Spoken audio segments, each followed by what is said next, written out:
You know, the YouTube algorithm is a funny thing. Rather than just let people discover things on their own and share them, YouTube and Google have decided that they want to be the arbiters of what they want people to use their free time watching. As such, as a content creator, you never know what's going to take off. A 2-year-old video that you made as a throwaway might gain traction overnight, and a video about a relevant topic that you put a ton of effort into it, will just languish. Such is also the case for movies. You never know what's going to become a hit, and there are some films that just fall through the cracks. As everyone who follows this channel knows, I love movies. Everything from classics to those that are not so much. Anyway, it got me thinking about some movies I've enjoyed over the years that may have slipped from the public consciousness.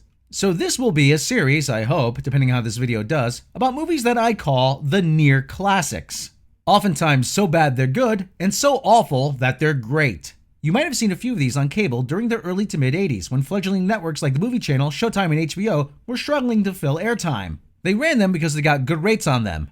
In other words, they bombed at the box office, so they were being offered up cheap. So with that out of the way, let's get to our first subject. And that would be Mad Magazine's Up the Academy. Back in the late 70s and early 80s, Mad Magazine and National Lampoon were vying for your hard-earned dollars at the newsstand. So naturally, when Animal House was released and was a big hit, the guys over at Mad wanted a piece of that sweet, sweet movie dollar. As the story goes, they signed a contract with Warner Brothers, and the studio had a couple scripts lying around. One of those scripts was written by television writers Jay Tarses and Tom Pratchett, who went on to write The Great Muppet Caper. The script in question was crude and pretty offensive, which meant, of course, that would be the one they would go with. The film was shot in Salinas, Kansas, and directed by Robert Downey Sr. There's a familiar name.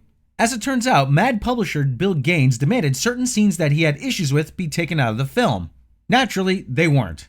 So in the end, he paid Warner Brothers $30,000 to remove all references to Mad Magazine from the film's television edit. Which is why if you saw the movie on cable during the 80s, neither Mad nor Alfred E. Newman, who appears in the trailer and in the film, appear anywhere. A side note, a few years later, Warner Brothers bought Mad Magazine. One of the movie's stars, Ron Liebman, also demanded his name be removed from the credits, even though he is one of the main characters. The plot of the movie is simple enough. A group of troubled teens who are individually sent off to the fictional Weinberg Military Academy meet up, become friends, and help one of them, Oliver, to see his girlfriend at the nearby girls' Mildred Butch Academy. Yes, that's the actual name in the film.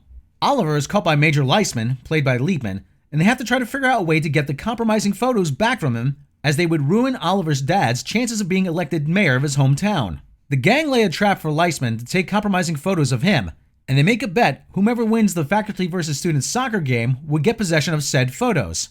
Your pretty standard teenage comedy fare.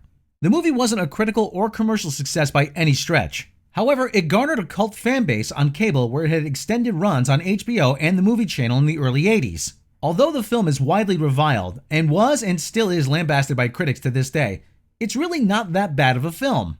It's got some decent performances, it moves along at a good pace, and it never drags, and it sports a killer new wave power pop soundtrack featuring such artists as Blow Up, David Johansen, Dwight Twilley, and Cheap Trick.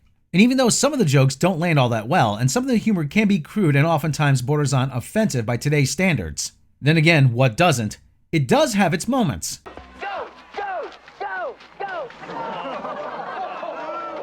Dumb honkies. The movie also boasts the first film appearance by a young Ralph Macchio, who gets to display some of his soccer skills in the film, back when America's residual 1970s flirtation with soccer was still a thing.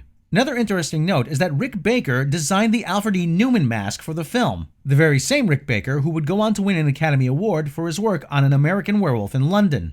Though other teen movies of the era, such as Valley Girl and Fast Times at Ridgemont High, have placed themselves farther into the forefront of the public consciousness, Up the Academy remains the scrappy underdog that holds up better now on television and home video, when you can view it with less investment and less stake in it. At best, it's an underappreciated near classic.